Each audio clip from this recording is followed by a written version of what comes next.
முன்னாடிலாம் குழந்தைய பார்த்துக்கணுன்னா பக்கத்து வீட்லேயே அக்கத்து வீட்லேயே போயிட்டு அக்கா குழந்தைய கொஞ்சம் பார்த்துங்க அந்த வெளியே வரையும் போயிட்டு வரேன் அப்படின்னு சொல்லுவாங்க. நீ போயிட்டு வாத்தா நான் பார்த்துக்கிறேன் அப்படின்னு சொல்லிட்டு அவங்க குழந்தையோட சேர்த்து இந்த குழந்தைய வாங்கி வச்சுக்கின்னு அதுக்கு விளையாட்டு காட்டி சோறு ஊட்டி தாளாட்டி தூங்க வச்சு சொந்த குழந்தை மாதிரி பார்த்துப்பாங்க. அவ்வளோ அழகாக டேக் கேர் பண்ணிப்பாங்க.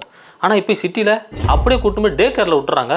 காலையில் 6 மணிக்கு விட்டா சாயங்காலம் 6 மணிக்கு கூப்பிட்டுக்கலாமாமே, அது பேர் டே கேரான், காசு வேறு கட்டணுமாமே. அதே போல் முன்னாடிலாம் குழந்தை உச்சா போயிடுச்சுன்னா என்ஜாய் பண்ணுவாங்க.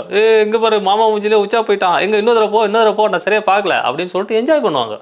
இப்போ குழந்தை உச்சா போயிட்டா உடனே அவங்க மம்மிக்கு ஃபோன் பண்ணிடுது. மம்மி குழந்தை ஷெட் பண்ணிட்டான் மம்மி, என்ன பண்ணட்டும் மம்மி? உடனே அவங்க மம்மி ஐடியா கொடுக்குது, பேம்பர்ஸ் வாங்கி போடுமா. இவங்களும் போய் கடைக்கு போய் பேம்பர்ஸ் வாங்கி வந்து போட்டு காலைல 6 மணிலேருந்து அடுத்த நாள் காலையில் 6 மணி தான் அதை கேட்டுறாங்க. 50 கிராம் இருக்கிற அந்த பேம்பர்ஸ் 1/2 கிலோ வெயிட் ஆகிடுதுங்க. பாவம் அந்த குழந்தை எவ்வளோ இன்ஃபெக்ஷன் ஆகும், எவ்வளோ பெயின் இருக்கும், அதை பற்றிலாம் புரிஞ்சிக்கிறதே இல்லை. முன்னாடிலாம் குழந்தை எனி டைம் அழுதுகிட்டே இருந்துச்சுன்னு வைங்க, உடனே ஆயா கிட்ட